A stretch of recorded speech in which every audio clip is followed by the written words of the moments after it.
Aujourd'hui, un complément de la vidéo de hier par rapport à la vie d'expatrié et la vie un petit peu sur la dating scene à l'étranger.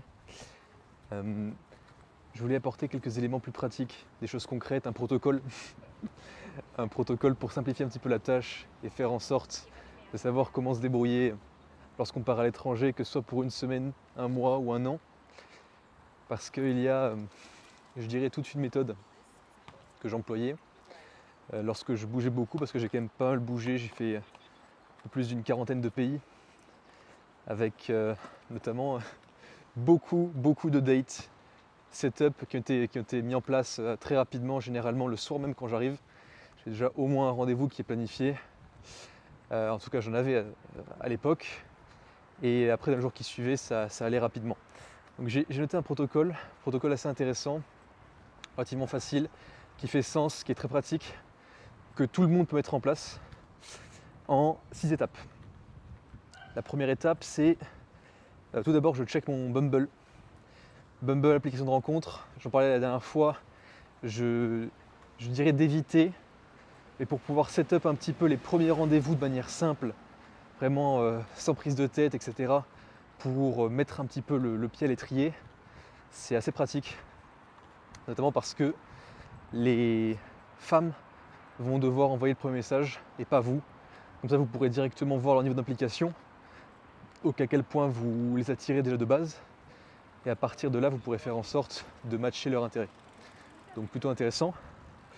Et en plus de ça, si vous payez même pour ça, ça peut être pratique parce que avant même de venir quelque part ou d'aller quelque part, imaginons que vous allez partir pour Bangkok. Si vous avez la version payante, vous pouvez déjà vous placer à Bangkok pour faire en sorte de directement matcher avec des filles sur place. Donc assez pratique et ça vous aide déjà à préparer un petit peu le terrain. Ça, c'est la première chose, même si encore une fois, sur le long terme, je préfère largement éviter ça et faire des rencontres en physique parce que déjà on voit des femmes qui sont de plus grande qualité, donc plus belles, plus intéressantes, plus attirantes. Et en plus de ça, vous faites une première interaction, une première rencontre qui est mémorable.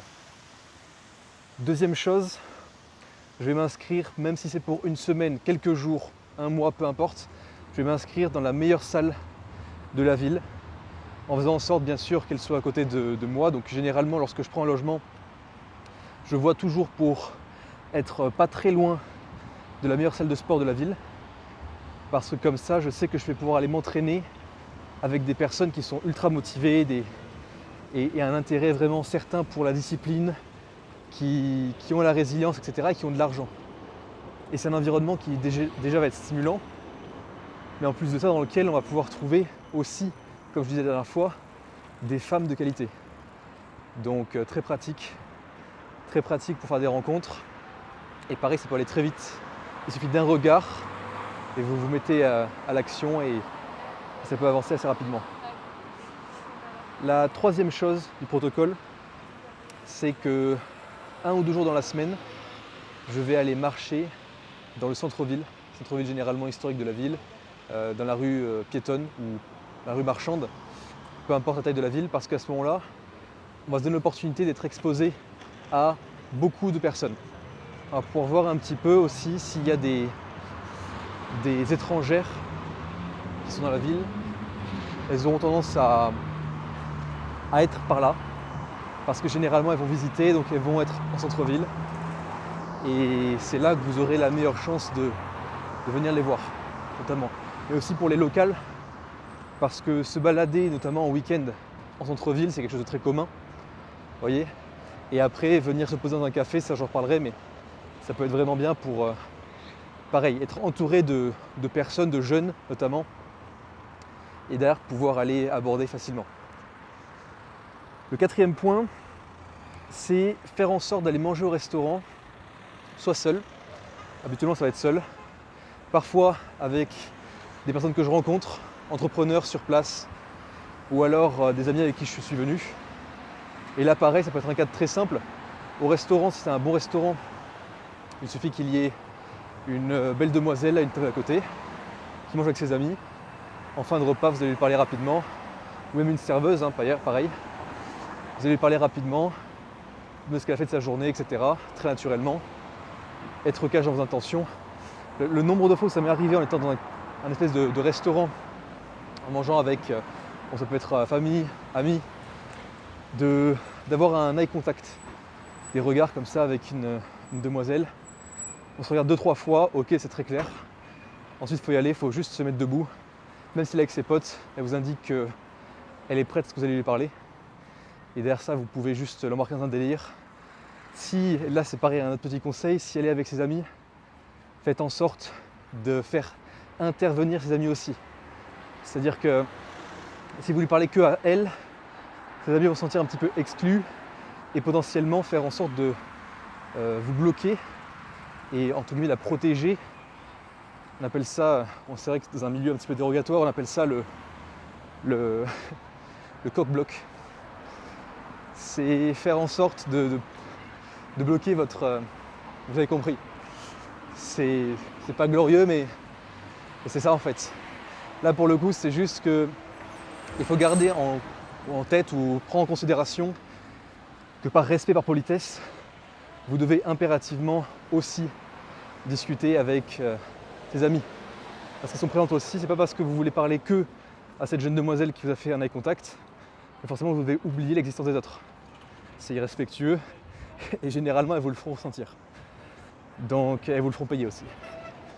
Donc là pareil, le 5e point, ça va être justement ce qu'on disait, c'est-à-dire aller se poser dans un café de temps à autre pour une après-midi pour travailler.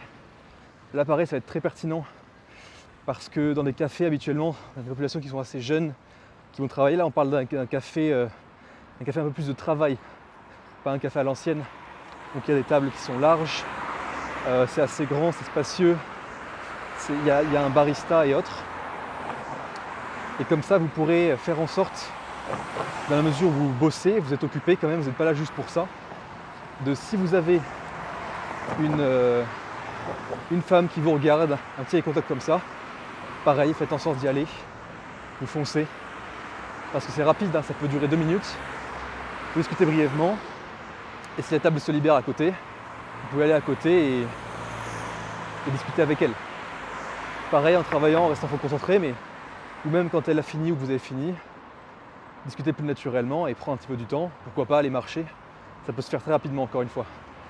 Tout ce qu'il faut faire, c'est juste être exposé aux opportunités. Et pour ça, il faut passer quand même un petit peu de temps à l'extérieur de chez vous ou dans des lieux où justement il y a la population. Et la population que vous visez. Là, je parle d'un public qui est assez jeune, mais effectivement, si vous avez un public, vous visez des femmes qui sont peut-être plus âgées, qui ont plus de la quarantaine, on ne sait jamais.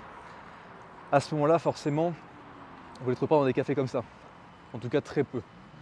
Donc il faut prendre aussi en considération, c'est un petit peu comme une étude de marché, une étude de terrain.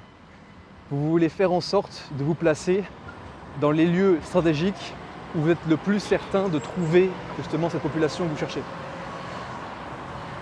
Donc, comme on le disait, salle de sport UP, café esthétiquement plaisant, donc pareil, un cadre qui est beau, parce que généralement, on va trouver des femmes, beaucoup de femmes qui vont être amatrices d'un lieu qui est beau, même si le café ou autre n'est pas forcément bon, ce qui pourrait être à la rigueur, ou plutôt à l'inverse, un élément justement qui empêcherait de choisir ce genre de café pour un homme. Un homme choisirait un café parce que le goût du café est bon. Une femme aurait plus tendance, en tout cas avec son énergie féminine, à choisir un café avant tout parce que le café est beau. Donc c'est un beau lieu, le décor est sympathique. En plus de ça, les couleurs sont chaleureuses et pas mornes. Voilà. Parenthèse, mais on trouvera aussi assez régulièrement des femmes qui, parce que le temps, la météo est mauvais, vont se sentir déprimées, se sentir mal. C'est-à-dire qu'il va y avoir une influence de la météo sur le ressenti, les émotions, le mood de la journée de certaines femmes. Ça arrive parfois, beaucoup plus rarement effectivement chez la gente masculine, mais il y a une certaine sensibilité donc à la météo qu'il faut prendre en compte. Et pareil, le bon sens veut que s'il commence à pleuvoir, qu'il fait du vent, etc., de ne pas aller dans un parc ou dans un endroit extérieur où vous savez pertinemment qu'il y aura peu de personnes. Ce qui m'emmène à mon dernier point, le cinquième, ou sixième maintenant, qui est le rejoindre des événements type business dans des coworking qui sont organisés ou dans des lieux publics, où vous pouvez voir donc sur une application comme Meetup par exemple, il y a des événements qui sont organisés où vous pouvez participer dans les différentes villes, généralement dans les capitales, mais parfois aussi dans des villes plus petites. Et là, vous trouverez bien régulièrement beaucoup d'expatriés, beaucoup de digital nomades, parce que c'est assez facile pour eux de participer, vu que c'est une application qui est internationale. Donc là, ça va être intéressant si vous voulez rencontrer des gens qui, pour sûr, parlent anglais, ça c'est sûr et certain, et qui auront un centre d'intérêt généralement commun au vôtre. Donc là, ça peut en fait venir étayer votre cercle d'amis ou de connaissances, pour derrière vous faire inviter de manière plus privilégiée à des événements en cercle plus fermé, aller au restaurant avec eux, etc. etc. Et tout ça donc dans un cadre toujours sympathique et potentiellement en présence de femmes. Donc voilà un petit peu le protocole en 6 étapes, 6 points, qui m'a permis habituellement de mettre en place ou d'organiser quelques rendez-vous par semaine. Généralement, j'essaie d'éviter de dépasser 4 ou 5 rendez-vous par semaine, parce que c'est vrai que ça peut prendre vraiment beaucoup de temps si on se laisse dépasser, je dirais. Et c'est pour ça que le point de la gestion du temps était vraiment important quand on en a parlé la dernière fois. Mais gardez en tête que en aucun cas la relation amoureuse ne doit être une finalité, quelle qu'elle soit, relation amoureuse, donc long terme, peu importe, ou la relation, on va dire, à la personne du sexe opposé, doit être une finalité, ça ne doit pas être le cas. Dès le moment où c'est votre cas, c'est le début de la fin. Parce qu'à ce moment-là, vous serez tout sauf attirant aux yeux de votre partenaire. Encore une fois, on parle de tout type de partenaire, mais ce qui va vraiment attirer auprès de la gente féminine, ça va être d'avoir un drive, d'avoir une quête, d'avoir toute notre énergie, tout notre être qui va être dirigé vers une seule et même chose, un objectif. Dès le moment où vous dites que vous savez où vous allez, que vous savez ce que vous voulez et que vous savez qui vous êtes, généralement c'est très attirant, sauf dans de rares cas où vraiment vous êtes drastique. Ça j'ai pu l'expérimenter aussi, mais lorsque vous êtes drastique dans votre manière de vivre parce que vous savez qui vous êtes, ce que vous voulez et où vous voulez aller, à ce moment-là ça peut aller à un tel point que la demoiselle en face peut se sentir mal elle-même en se comparant à vous et en se disant qu'elle n'est pas au niveau. Donc faire attention à ce que vous dites. On aura ce sujet aussi exposé dans une autre vidéo, mais je mettrai dans la description quand elle sera sortie le sujet de qu'est-ce qu'on doit dire, qu'est-ce qu'on doit cacher.